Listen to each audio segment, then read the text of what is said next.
Pagi kawan Lamban, ketemu lagi di channel 4x4 solusi jual beli mobil 4x4 Anda. Belakang kita ada stok Hummer H3. Hummer H3 ini adalah satu mobil yang cukup oke dan selevel dengan Wrangler JK lah kira-kira ya. Cuman kalau kita bicara ya nggak selevel juga, karena dilihat dari sisi mana. Kalau dilihat dari sisi kenyamanan, pasti secara handling sama fitur kenyamanan nyaman si H3, karena dia sistem suspensinya beda, tidak pakai rigid axle. Jadi kalau H3 ini lebih cocok, atau kalau dibanding quote and quote dengan JK dipakai hari-hari lebih nyaman, lebih comfort pakai H3, dipakai untuk hari-hari. Tapi kalau untuk off-road ekstrim ya pasti JK lebih kuat, karena dia JK ada sistemnya suspensi depannya pakai rigid axle. Balik lagi ke H3 ini.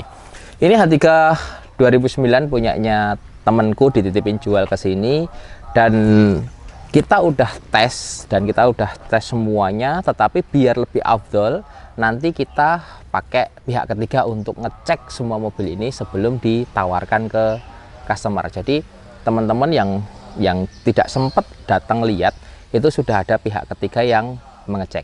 Jadi checklistnya itu bisa dipertanggungjawabkan. Ada checker mobil yang kita undang untuk ngecek mobil ini, datanya kita akan sampaikan ke customer supaya calon customer ini sudah bisa melihat data itu, dan data itu bisa dipertanggungjawabkan karena pihak ketiga. Oke, balik lagi.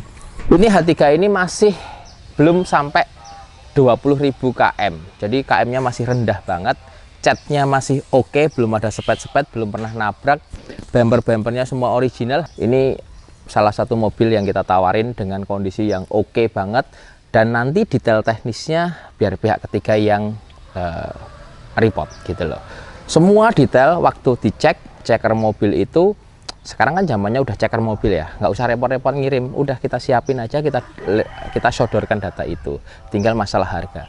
Kalau ngomong harganya ini open di 990 juta. Tahunnya ketemu pajak hidup karena pajaknya mati. Jadi mobil ini lama banget cuman ngongrok di garasi. Kemarin datang ke sini kita benerin semua. Speed sensor kemarin mati, kita udah benerin. Semua kaki-kaki mesin semua udah kita cek. Semua udah oke, sudah tidak masalah. Tinggal nanti nunggu pihak ketiga ke sini untuk ngecek semuanya. Datanya akan kita sodorkan ke calon customer. Jadi itu wujud pertanggungjawaban kita terhadap mobil yang kita jual. Artinya ya kita bilang data itu apa adanya gitu loh. Hampir tidak ada aneh-aneh atau ada yang ditutup-tutupin. Semua kita pasrahkan pihak ketiga dan 100% kita upload gitu. Terus mobil ini juga sebenarnya kalau dari sisi harga masih oke, karena pasaran 1M lebih. Nah, walaupun nanti 990 itu nego juga gitu loh. Jadi silahkan dilihat datanya. Mobil kalau udah dicoba, nanti tim checker juga akan nyoba mobil, bagaimana remnya bekerja, bagaimana matic itu bekerja, bagaimana engine bekerja, bagaimana scanner, nanti di scan juga, scannernya semua data scanner itu akan direpotkan detail. Nah, itu yang membuat kita beli barang tidak kucing dalam karung, atau tidak visual saja, atau tidak percaya saya saja, tapi memang apa yang kita penginkan, itu cita-cita showroom kita itu, supaya yang pembeli ini puas. Dia membeli sesuai dengan kondisinya, tidak aneh-aneh. Salah satu tips lagi saat kita beli mobil hobis gini, atau mobil apapun lah, Land Cruiser, JK yang hobis, itu nanya aja ke pedagangnya, Pak, ini kalau aku sampai rumah bosen tak balikin, potongannya berapa? Kalau potongan harganya itu lebih dari 10%, nah itu tanda tanya. Itu tanda tanya. Yang pertama itu. Yang kedua, pihak ketiga, checker mobil itu penting zaman sekarang. Itu kalau untuk mobil-mobil yang hobis yang baru-baru gini gampang. Yang masalah itu adalah mobil tua yang FJ40, yang hardtop, yang C7. Nah, itu checkernya ya bengkel. Tapi kalau ini nanti datanya kita keluarin semua. Harapannya customer tidak repot-repot. Zaman sekarang beli mobil sudah disiapin data itu, tinggal nego aja. Ayo kita cobain. Sebenarnya aku sering pakai mobil ini ya, mobilnya ditinggal di kita. Cuman kita akan coba memastikan lagi sebelum mobil ini dijual. Oke, nah ini kilometer 19.372. Dan nanti kilometer itu akan kita cek di scanner, jadi tidak akan ketahuan saat kalau kilometer itu dibohongin. Nah itu kita cek bisa di scanner kita. Oke, first impression naik Hummer itu ya beda, rasanya beda, langsung apa ya, langsung keren gitu loh, langsung beda. Kalau naik JK itu masih ya anak jeep gitu.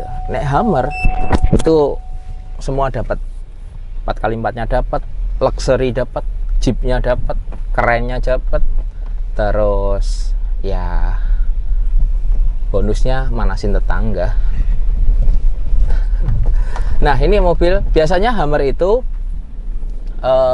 problem di elektrik kalau nyala-nyala, sensor nyala-nyala gitu. Tapi sebenarnya itu sama dengan JK juga, nggak terlalu masalah, karena itu pertama problemnya penyebabnya itu biasanya dari low voltage baterai. Mobil-mobil Amerika pasti begitu, low voltage baterai itu harus bagus, aki harus bagus, CCA nya minimal 650 CCA, itu harus dijaga dengan kondisi yang sehat. Kalau itu terjaga, saya pikir aman, nggak ada masalah. Nah, mesinnya juga sehat banget ini mas, mobil. Dan ini kan mesinnya 3.700 242 horsepower. Jadi lebih kencang ini daripada Wrangler JK gitu. Terus suspensi depannya itu pakai sistem independent suspension. Independent suspension itu membuat lebih stabil, lebih nyaman, lebih comfort. Kayak Fortuner, kayak mobil-mobil baru Pajero, kayak FJ Cruiser gitu, independent suspension.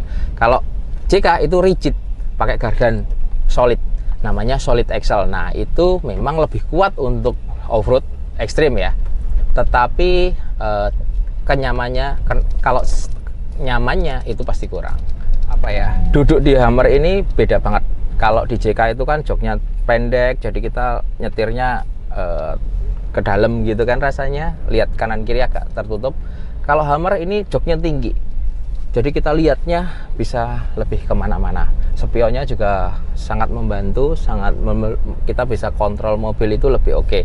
Artinya mobil ini lebih available juga, atau bisa juga dipakai untuk ibu-ibu atau cewek gitu. Pakai Hummer juga tidak terlalu susah bawanya. Jok rasanya sama JK mirip-mirip, cuma ini sudah electric seat. Kalau JK itu masih manual, jadi ini semua udah electric seat. Terus ada sunroof, JK tidak ada sunroof. Nah, gearboxnya sama-sama 5 speed dengan fitur 4x4 yang hampir mirip juga. Yang membuat ini Hummer ini menurut saya lebih oke dipakai hari-hari, karena suspensinya lebih lembut, lebih beda karena beda sistem. Terus nggak banyak orang punya, dan sekarang posisinya harganya lagi naik terus, karena ya memang keren. Begitu naik Hummer udah nggak usah ditanya lah, hampir semua kebutuhan anak off-road itu terpenuhi, bahkan kita terpenuhi, kayak comfortnya, tenaga mesin 4x4, gagahnya, bahkan apa, rear-nya nggak banyak orang punyanya, nggak banyak orang punya ini. Nah itu value-value yang lebih dibanding Wrangler JK, dengan harga yang ya sebanding sekarang. Kalau ngomong ketersediaan spare partnya nggak sulit, sama dengan JK, banyak sekali kok, sensor apa banyak. Kita coba agak ngebut dikit.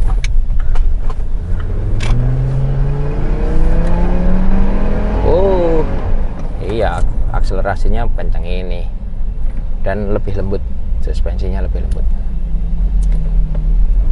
Sunroofnya juga menarik lah, kalau dipakai untuk ngajak anak-anak menarik. Terus tempatnya, jok belakang itu jauh lebih lapang ini H3 daripada Wrangler JK. Nggak tahu sistemnya, pintunya kan agak besar dan agak ke belakang gitu. Kalau bagasinya kurang lebih sama. Jadi mobilnya memang lebih big size, lebih lebar, lebih panjang dikit gitu.